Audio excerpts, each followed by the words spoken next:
Tuesday, January 5th, and this is your coffee break on the HAN Network. I'm Kate Czaplinski, bringing you today's latest headlines, including a Bridgeport man arrested on kidnapping and assault charges stemming from a July shooting, and a community mourning an active volunteer. Rob Adams joins us later with sports, including highlights from a boys' ice hockey game last night that broke out in brawling. He'll also give us a peek at the local weather and let us know if things will be warming up at all.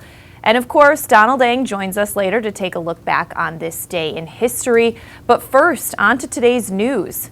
A Bridgeport man faces charges related to a July shooting in Ansonia. Ansonia police announced Monday that 32-year-old Adnan Llanos of Red Oak Road in Bridgeport surrendered to police December 24th to face charges of kidnapping and first-degree assault. The incident happened shortly before 1:30 in the morning on July 24th when Ansonia police responded to a report of shots fired in the High Street area. Officers investigating found a naked man lying on a plastic tarp in the parking lot at Nolan Field, bleeding heavily from injuries to his face and lapsing in and out of consciousness. The man, identified as 36-year-old Alexander Capellos, at the time of the incident was taken to Yale New Haven Hospital. Ansonia police said they believed the shooting stemmed from a dispute between the men. Ansonia police said Monday that forensic evidence helped identify Llanos as the suspect, and a warrant for his arrest was obtained on Christmas Eve. He surrendered to police and was held on a $150,000 bond. He's scheduled to appear in court in Derby on January 19th. And in an update on a story we brought you yesterday, a man who stole a car in New Canaan on Sunday went on an out-of-control speeding drive in Ridgefield, hitting multiple cars before stopping and trying to escape on foot. He was caught, but there were no injuries. It all started at about 2 in the afternoon when Ridgefield police received multiple 911 calls from citizens reporting a blue vehicle traveling southbound on Danbury Road, passing vehicles in a no passing zone at a high rate of speed. An officer tried to stop the vehicle, but almost immediately lost sight of it due to its excessive speed. The officer continued southbound on Route 35 in Ridgefield and came upon numerous damaged vehicles like the one in this photo that had been struck by the suspect vehicle. The suspect driving the car, identified as 23-year-old Mark Bogdanov Johnson of Stamford, fled on foot. Officers apprehended him a short time later behind a residence on King Lane after the suspect resisted arrest. It was determined that the vehicle Johnson was operating, a blue 2003 Toyota Highlander, was reported stolen out of New Canaan a short time earlier. Johnson was transported to Danbury Hospital for evaluation. He was arraigned in court yesterday.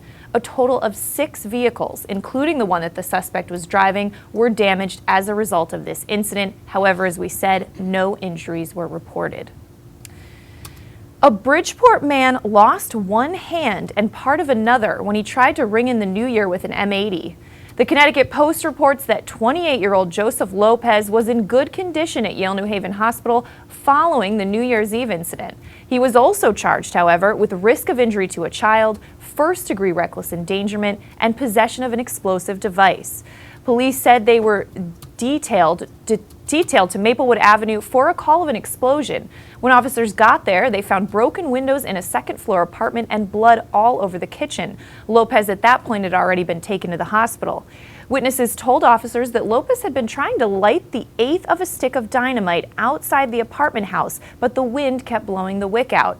So they said Lopez brought the M80 into the apartment and lit it as he stood in the kitchen.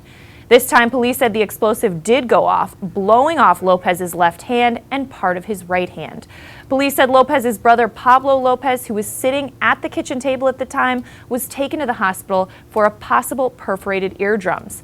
Joseph Lopez was released on a promise to appear in court on January 21st. And in Stratford, firefighters put out a fire early Monday morning in an attic on Ocean View Terrace. Fire Marshal Brian Lampart said a report of a fire was called in about 8:30 yesterday morning at 375 Ocean View Terrace. Lampart said one of the home's 9 residents was coming home after dropping his grandchildren off at school when he saw fire coming from the home's attic. Lampart said the fire was contained to an attic fan and firefighters had it under control in about 20 minutes. No one was inside the house at the time of the fire, Lampart said, and there were no injuries. Well, a man was shot in his Southington home when 3 masked intruders forced their way in Monday, according to police. NBC Connecticut reports that 43-year-old Daniel Marin was shot in the arm after getting in a scuffle with one of 3 home invaders at his home in the Meriden-Waterbury Turnpike area. He called police at around 6:40 in the evening on Monday to report the incident. He was home with a female when 3 individuals wearing all black masks and gloves broke into the home. All 3 intruders were armed with handguns. Morin confronted them and got into an altercation with them, prompting one of the home invaders to fire 2 shots, hitting his upper arm. The intruders moved through the house a little longer and then ran away, according to Lieutenant Michael Barball with the Southington Police. Officers responded and searched the area with the help of a canine unit, but they were unable to find the home invaders. The Bridgeport Rescue Mission is offering assistance to those affected by the St. Charles New Year's Eve fire in Bridgeport. The condominium fire displaced more than 100 residents, leaving them with little more than the clothes on their backs. Bridgeport will host a winter coat drive and clothing distribution for women and children on Wednesday, January 6th, and for men on Thursday, January 7th, from 1:30 to 3:30 in the afternoon. Priority from that drive will be given to the victims of that New Year's Eve fire. For more information on the mission's program and services for the homeless and hurting men, women, and children, you can visit bridgeportrescuemission.org. A Darien teacher who went missing January 1st and was found dead in her car on Saturday is being remembered for her community volunteerism. Suzanne Stisser was 63 years old. She taught physical education at Tokenique Elementary School, and her family said that outside of teaching, she was heavily involved in the community. She was an instructor at the Darien Nature Center, the first female board member of the Darien Little League Baseball, and an amateur photographer for Darien High School's Blue Wave Sports. In lieu of flowers, donations can be made to the Suzanne Stisser Memorial Fund at the Darien Nature Center or at Darien Little League. The family will receive friends and family at the Edward Lawrence Funeral Home in Darien on Friday, January 8th. A funeral service celebrating her life will be held on Saturday, January 9th. Darien police, with the help of other local police agencies, searched for Stisser over the weekend before finding her deceased in a remote location of town. They say investigation revealed there were no signs of foul play. Updates on that story will be posted at DarienTimes.com. But we're going to switch gears now and throw it over to Rob Adams for a look at today's weather. It is freezing out there, Rob. It is very cold, Kate. Good morning to you and good morning, everyone. We have a sunny day outside, so that's the good news at least. A high near 25. Wind chill values will sit between 5 and 15, and if you step outside, you can feel it. So, look, you don't need me to give you the advice, but it comes down to this. The hat, no, I walked out without one. The gloves, yep, walked out without them too. But at least the sweater, the heavier jacket, the heat in the car, you need all of that today. Really take it easy if you expose your skin to the weather. Be smart, don't be like me. Okay, north winds 6 to 11 tonight, clear, low around 14.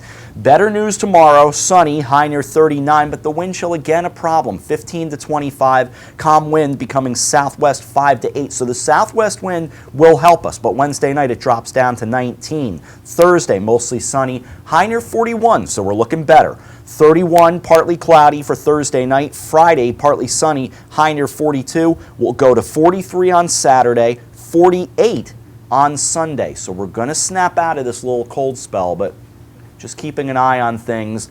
It could get fun as the month goes along, but it's January, that's to be expected. As we look around the region right now, no surprise, Wilton has 21, Greenwich has 20, and Shelton, 20 degrees, Kate. All right, thanks so much, Rob. Well, we're going to take a break. When we come back, Donald Dang's going to take a look back on this day in history. Rob has the latest in local sports, and we have a lot more headlines coming up on your coffee break after this. Had a sports injury that needs immediate care? Coastal Ortho Express Urgent Care gives you direct access to an orthopedic specialist quickly. Their highly trained orthopedic professionals expertly treat you without an appointment. Skiing, snowboard, or sports accident, sprain or fracture, Coastal Ortho Express can help. Coastal Ortho Express Urgent Care open Monday through Saturday in the iPark building at 761 Main Avenue in Norwalk. Call 203-845-2070 or coastalorthoexpress.com. Find them on Facebook at Coastal Ortho CT. Darien Sport Shop is a unique store because it's a family store. A busy mom can come in with kids in tow and find everything she needs for them, and even find a dress for herself for Saturday night. And if she's in a rush, she can simply go home and order it from us that night. We'll deliver it the next day. The Darien Sport Shop. We're pretty on the outside and amazing on the inside. Conveniently located with free and easy parking at 1127 Post Road, Darien, Connecticut. Or shop us online at dariensport.com. Discover the Wilburton Inn in Manchester, Vermont, a 30-acre historic estate featuring a turn-of-the-century mansion with elegant inn guest rooms and 7 large private vacation homes, perfect for ski vacations and holiday celebrations. Special offer on select rooms and houses. Stay 2 nights, get the 3rd night free through Christmas Day. CNN has called the Wilburton one of the top 8 mansion hotels in America. Call 802-362-2500 or visit wilburtoninn.com for more information. Walter Stewart's Market in New Canaan is your local destination for the best of the holidays. Shop Stewart's for the freshest produce, certified prime rib roasts, magnolia wreaths, fresh baked pies, gingerbread houses, Christmas candies, and the season's best wine and craft brews right next door at Stewart's Spirits.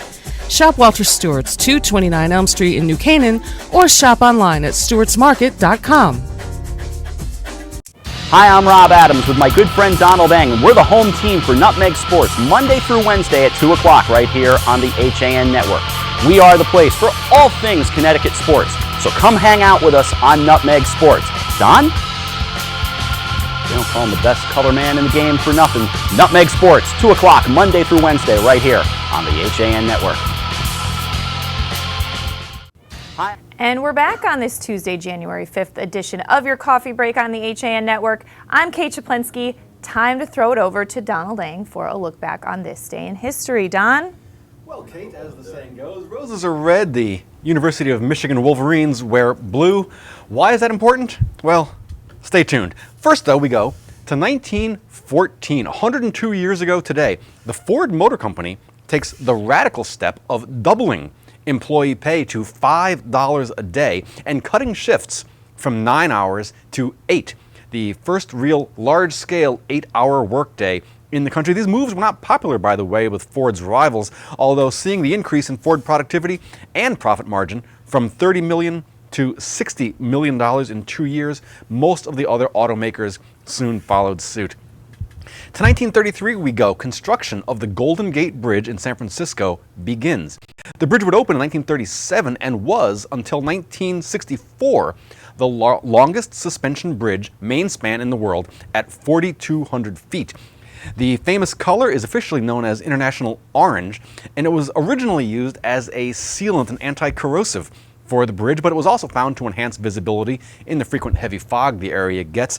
The color is maintained by a staff of 38 full-time painters. The Navy, by the way, originally opposed the bridge as a navigation hazard, and then they wanted it painted black with yellow stripes to ensure visibility by passing ships. Luckily, the International Orange color prevails. It may be the most famous bridge in the world. It is, without question, the most photographed.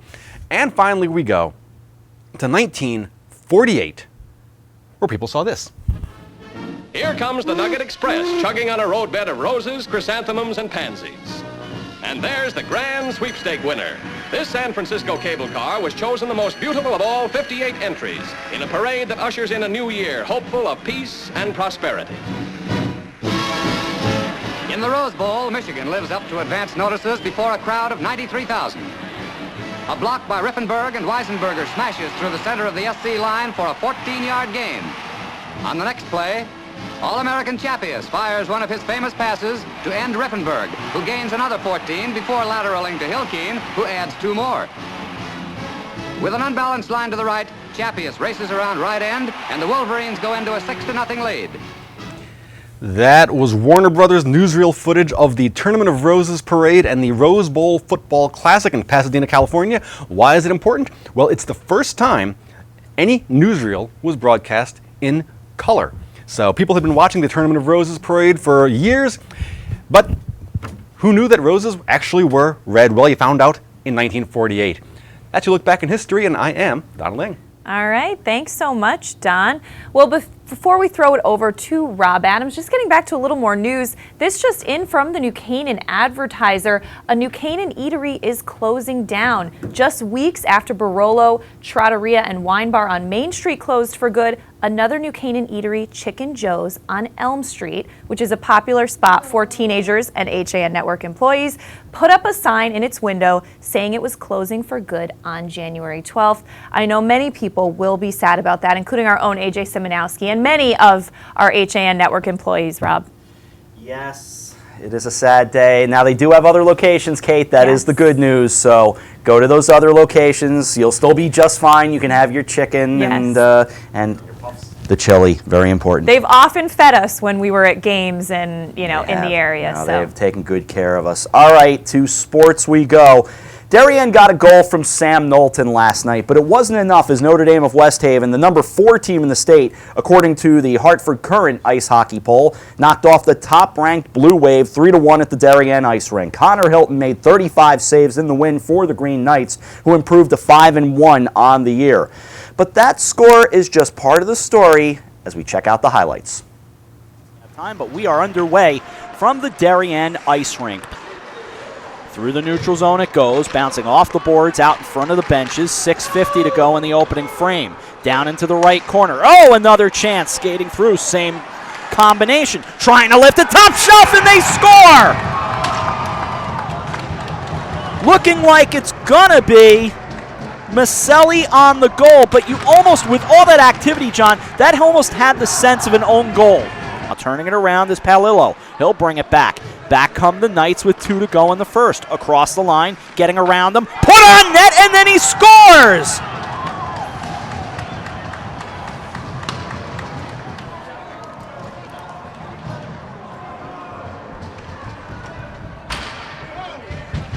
Sure. Across the line come the Blue Wave. To the side of the right circle. Puck loose, turned right back around, now turned over. Right circle, hit the pipe and scores!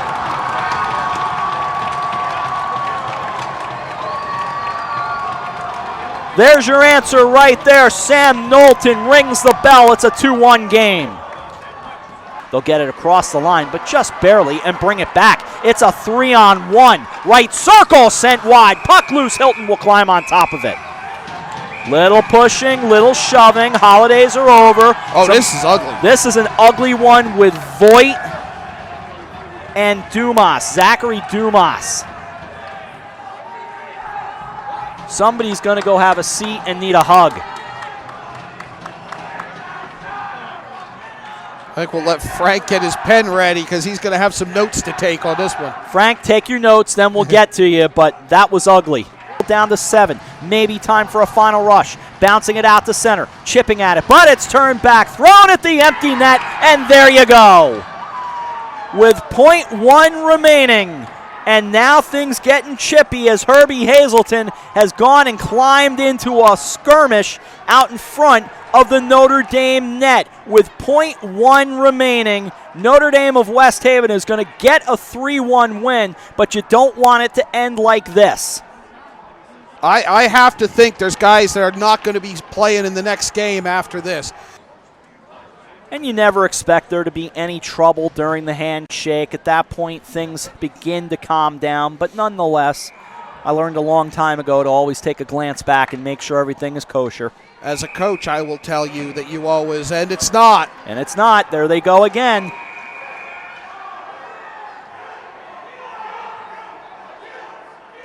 And now you hear coaches yelling, get off the ice. And Darien is sent packing as well.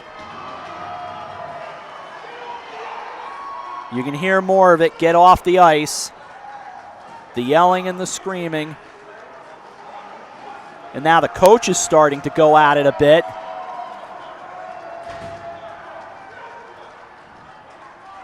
Tim Belcher and Mac Budd not happy with one another, and the yelling continues out at center ice.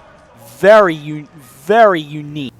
So it was Monday night at the fights at the Darien Ice Rink. Scott Voigt was assessed a game misconduct and slapped with a 2-game disqualification, and his Notre Dame of West Haven opponent got the same but will sit out only one. A shoving match, as you saw during the handshake line. Darien's Riley Mullen singled out and assessed a game misconduct as well, requiring he sit out the Blue Waves' next game, January 12th at West Haven. Christian Maselli had a goal to get the scoring started. Vin Palillo had 2 for the Knights, including an empty netter, to seal the deal. We'll have much more on this game on Nutmeg Sports at 2 o'clock this afternoon. Also, Milford doubled up Trinity Catholic 6-3. Darien in boys basketball beat New Fairfield 51-34. In girls ice hockey, it was Fairfield knocking off Laurelton Hall 9-0. We also had Amity beating Staples West Hill Stamford 5-1. Finally, we switch over to wrestling, and it was Darien nipping Staples 31-30.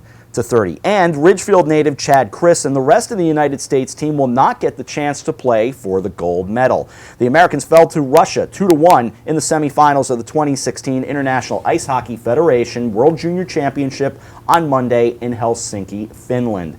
Team USA will now meet Sweden. In fact, the bronze medal game was taking place today. On the schedule tonight, you've got Ridgefield at Ludlow in boys basketball, Darien at McMahon, New Canaan at Stamford, Trumbull home for Staples, Greenwich is home for St. Joseph, West Hill at Danbury, Norwalk at Trinity Catholic, and Ward at Central. Girls basketball, McMahon at Darien, Norwalk home for Trinity, it's Ludlow at Ridgefield, Stamford at New Canaan, Staples home for Trumbull, Greenwich at St. Joseph, Danbury at West Hill, Central at Ward. From girls ice hockey, Trumbull and Greenwich at the Hamel Rink, and in wrestling, Staples at West Hill. Again, much more on the battle between Notre Dame of West Haven and Darien coming up on Nutmeg Sports. And you know what, Kate? Not everyone was against seeing this kind of aggressive play. There was a tweet last night saying, you know what, kind of a good thing. Others, not so much. We'll talk about it more on Nutmeg at 2. All right, I look forward to that, Rob. But for now, we're going to take a break. Come back, recap some of the top stories on your coffee break after this. It's time to come back to hometown banking, where people are taken into account, not just balances. Where community comes first. A place where there's more than one kind of interest. Where automation will never replace consideration. Where they not only know your name, they know your dog's name too. It's time to expect more. It's time to bank well. Bank smart. Bank local. Bank well. In Pound Ridge since 1993, the Wine Connection is one of America's best wine shops. Visit our beautiful store for the greatest in wine and knowledgeable service. With wonderful values from around the world to collectibles for your cellar, we are your one-stop source. Visit our online shop at wineconn.com and make sure to sign up for email updates. With great offers, new arrivals, and special events, don't miss all the action at The Wine Connection, including tastings every weekend. The Wine Connection, located at 32 Westchester Avenue, Pound Ridge, New York.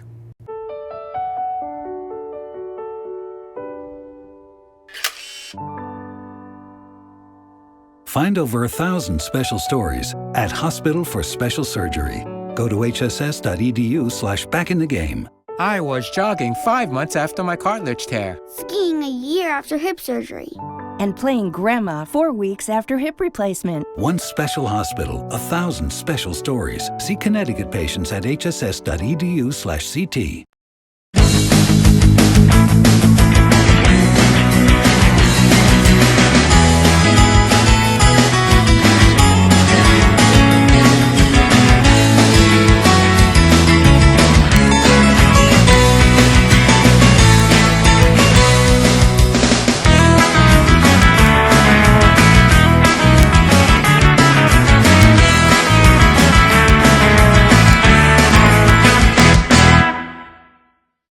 I'm John Kovach. I'm a newspaper editor. I'm a high school football coach. I'm a television presenter. And I want you to love fishing as much as I do. Tune in to Yankee Fisherman, Thursdays at 1 on the HAN network. It's like going to the tackle shop without leaving your office. You are watching the HAN network, and you're not alone. Nearly 500,000 viewers enjoyed our broadcasts in the first 5 months. Advertise on the network that reaches Fairfield County, Connecticut's most engaged audience. Contact Jessica Murrin, Advertising Director, at 203-273-7312 or email jessica@han.network. You are watching. We're back on this Tuesday edition of your Coffee Break on the HAN Network. I'm Kate Czaplinski, recapping some of the top stories we're following today, including that a Bridgeport man faces charges related to a July shooting in Ansonia. Ansonia police announced Monday that 32-year-old Adon Llanos of Red Oak Road in Bridgeport surrendered to police December 24th to face charges of kidnapping and first-degree assault. The incident happened shortly before 1:30 in the morning on July 24th when Ansonia police responded to a report of shots fired in the High Street area. Officers investigating found a naked man lying on a plastic tarp in the parking lot at Nolan Field, bleeding heavily from injuries to his face and lapsing in and out of consciousness. The man, identified as 36-year-old Alexander Capellas of Ansonia, was taken to Yale New Haven Hospital. Ansonia police said they believe the shooting stemmed from a dispute between the men. Ansonia police said that forensic evidence helped identify Llanos as the suspect, and a warrant for his arrest was obtained on Christmas Eve. He surrendered to police and was being held on a $150,000 bond. He's scheduled to appear in court on January 19th. And in an update on a story we brought you yesterday, a man who stole a car in New Canaan on Sunday went on an out-of-control speeding drive in Ridgefield, hitting multiple cars before stopping and trying to escape police on foot. It all started at about 2 in the afternoon when Ridgefield police received multiple calls about the speeding driver. An officer tried to stop the vehicle but almost immediately lost sight of it due to its excessive speed. The officer continued southbound on Route 35 and came upon numerous damaged vehicles that had been struck by the suspect vehicle. The suspect, identified as 23-year-old Mark Bogdanoff Johnson of Stamford, then fled on foot.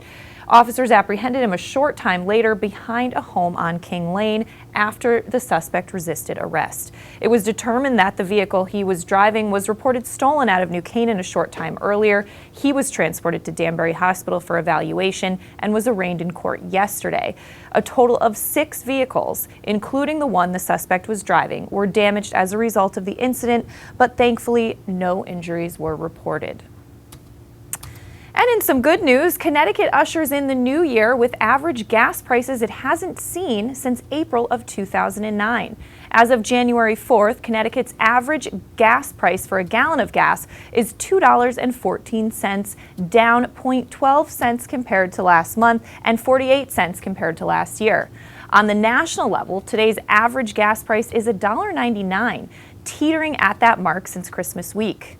Connecticut, the land of steady habits, has held steady at 10th place for the last 4 weeks in terms of the state with the highest gas prices.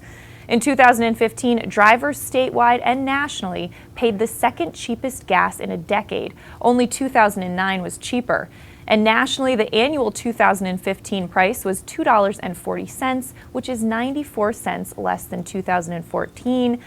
An oversupplied market and very low crude oil prices, between $36 to $38 a barrel, are the reasons for the low prices this year. As for 2016, AAA estimates the average national price will likely end up between $2.25 and $2.45 a gallon. I'm going to throw it back over to Rob Adams for one more look at today's weather. Rob? All right, Kate, we're supposed to get to a high near 25 today. I'm not seeing it, and you'll find out when I read the temperatures to you. Wind chills between 5 and 15, north winds 6 to 11. Clear 14 for tonight. Wednesday, sunny, high near 39 with wind chill values between 15 and 25. Wind staying calm out of the southwest from 5 to 8. Mostly clear Wednesday night, low 19. Thursday, mostly sunny, high near 41. Thursday night, partly cloudy, low 31. And Friday, partly sunny, we get up to 42. Rain and sleet likely, by the way, Friday night into Saturday. We'll keep an eye on that with a low around 36. I can't imagine that would be too bad, but again, hovering right around the freezing mark, so it's something we'll keep an eye on. As for those temperatures, they have dropped. Danbury, 18. Norwalk, 20. Shelton, we're down to 19 degrees, Kate. All right, thanks, Rob. Well, coming up at 12:30, The Drive with Denise, you can get some tips on how some simple yoga moves incorporated into your life can relieve stress and help you get in shape. Also, of course, as Rob said, Nutmeg Sports coming up at 2, but that's going to do it for your coffee break. We'll be back tomorrow at 11. Have a great Tuesday, everybody.